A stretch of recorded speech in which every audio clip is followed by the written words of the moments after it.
یہ گناہگار شخص جو مردہ ہے دل و دماغ اس کا، جب توبہ کے 2 قطرے بہا دے گا، یہ قطرے اتنے نم ہیں، یہ مٹی اتنی زرخیز ہے، یہ قطرے عند اللہ اس انداز میں قبول ہوں گے۔ حدیث فرماتی ہے ایک قطرہ دنیا میں جو اللہ کی خشیت سے بہایا، یہ جہنم کے انگاروں کو بجھا دے گا۔ میدان حشر میں غم و حزن میں ڈوبا ہوا شخص اتنے قطرے بہائے گا، اتنا پسینہ آئے گا، خود ڈوب جائے گا، لیکن وہ جہنم کے انگاروں سے وہ نہیں بجھا سکے گا۔ فرمایا عینان قطرتان قطرتان یحبہم اللہ تعالی۔ ترمذی شریف نے حدیث نقل کی، 2 قطرے ہیں جو اللہ کو بہت پسند ہیں۔ قطرۃ دموع من خشیت اللہ، ایک اللہ سے توبہ کی صورت میں ندامت میں بہنے والا آنسوؤں کا قطرہ اللہ کو بہت پسند ہے، جو اس گنہگار توبہ کرنے والے کا بہنے والا قطرہ جہنم کے انگاروں کو بجھا دے گا۔ وَقَطْرَةُ دَمٍ تُحْرَاقُ فِي سَبِيلِ اللَّهِ، اور ایک وہ مجاہد اسلام کا قطرہ جو اللہ کی رضا کی خاطر اسلام کی سربلندی کے لیے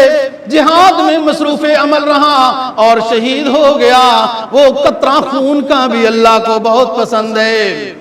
عینان لا یمسہم النار، 2 آنکھیں ایسی ہیں اس آنکھ والے کو جہنم نہیں چھوئے گی بھی،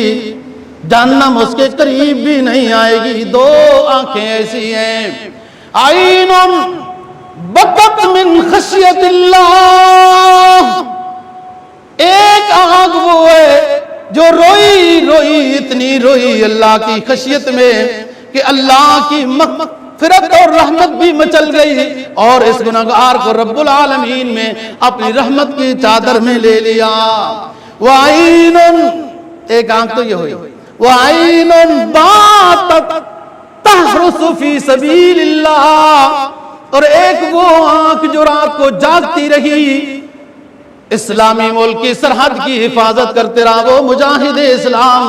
وہ رات جو اس کی جاگتی رہے وہ جاگتا رہا، وہ عین وہ آنکھ جو کھلی رہی، یہ اللہ کو بہت پسند ہے۔ سرکار دو جہاں صلی اللہ علیہ وسلم نے فرمایا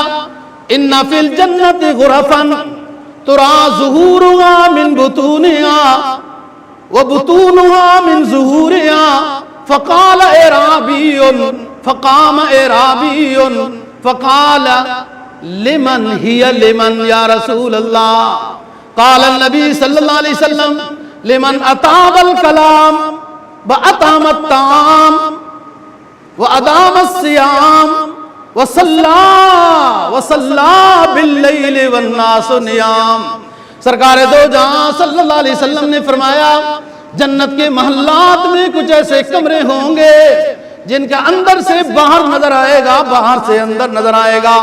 ایک دیہات سے آنے والا صحابی رضی اللہ عنہ اٹھا، عرض کرنے لگا اللہ کے رسول یہ عمدہ کمرے کن خوش نصیبوں کو ملیں گے؟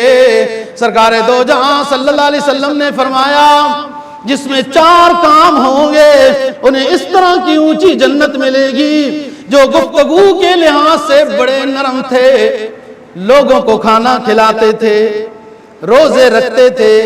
اور رات کو دنیا سوئی ہوئی ہوتی تھی، یہ جاگ کر اللہ کے سامنے قیام میں نظر آتے تھے۔